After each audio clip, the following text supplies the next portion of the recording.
കണ്ണൂരിൽ പോലീസിന് നേരെ ആക്രമണം നടത്തിയ കേസിലെ പ്രതികൾ പിടിയിൽ. കോഴിക്കോട്, കണ്ണൂർ സ്വദേശികളായ 4 പേരാണ് അറസ്റ്റിലായത്.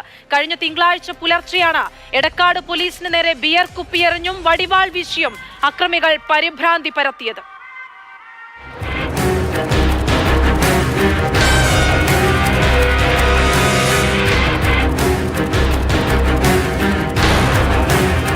സിനിമയെ വെല്ലുന്ന രംഗങ്ങളാണ് തിങ്കളാഴ്ച പുലർച്ചെ നടന്നത്. എടക്കാട് പോലീസ് നൈറ്റ് പട്രോളിംഗ് നടത്തുന്നതിനിടയിലായിരുന്നു അതിക്രമം. പൊതുവാച്ചേരി ഭാസ്കരൻ പീടികയ്ക്ക് സമീപത്ത് വെച്ച് സംശയാസ്പദമായ രീതിയിൽ കണ്ട കർണാടക രജിസ്ട്രേഷൻ വാഹനത്തിന് പോലീസ് കൈകാണിച്ചു.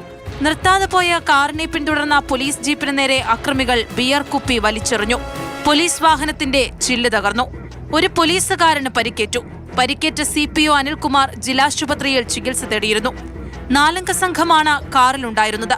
പോലീസിനെ വെട്ടിച്ചു കടന്നവർക്കായി 4 പാടും അന്വേഷണമെത്തി.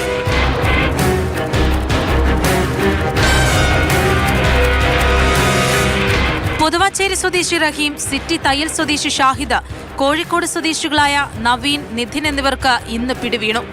ആക്രമണം നടത്തിയ ശേഷം പയ്യന്നൂരിലെ രഹസ്യ കേന്ദ്രത്തിൽ കഴിയുകയായിരുന്നു അക്രമികൾ. സിറ്റി പോലീസ് കമ്മീഷണറുടെ നിർദ്ദേശപ്രകാരം ടൗൺ CI ബിനു മോഹനും സംഘവും ചേർന്നാണ് പ്രതികളെ പിടികൂടിയത്. പിടിയിലായവർ നിരവധി ക്രിമിനൽ കേസുകളിലെ പ്രതികളാണ്. ഇവർ ക്വട്ടേഷൻ സംഘാംഗങ്ങളുമാണെന്ന് പോലീസ് പറഞ്ഞു.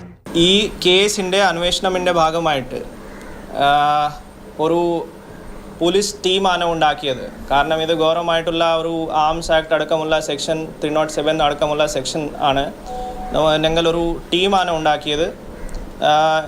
കണ്ണൂർ ടൗൺ പോലീസ് ഇൻസ്പെക്ടറിൻ്റെ നേതൃത്വത്തിൽ ഒരു 12 ആളുകളുടെ മെമ്പറായിട്ടുള്ള ഒരു ടീം ഉണ്ടാക്കിയിട്ട് ഞങ്ങൾ ട്രേസ് ചെയ്യാനുള്ള ശ്രമമാണ് ചെയ്തത്. കുറേ സയൻറ്റിഫിക് ഇൻവെസ്റ്റിഗേഷനാണ്, ഒരു വളരെ സ്മാർട്ടായിട്ടുള്ള ട്രേസിംഗ് എഫേർട്ടാണ് നമ്മുടെ ടീം ചെയ്തത്.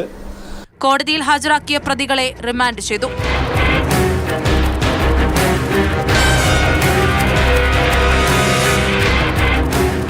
മാതൃഭൂമി ന്യൂസ്, കണ്ണൂർ.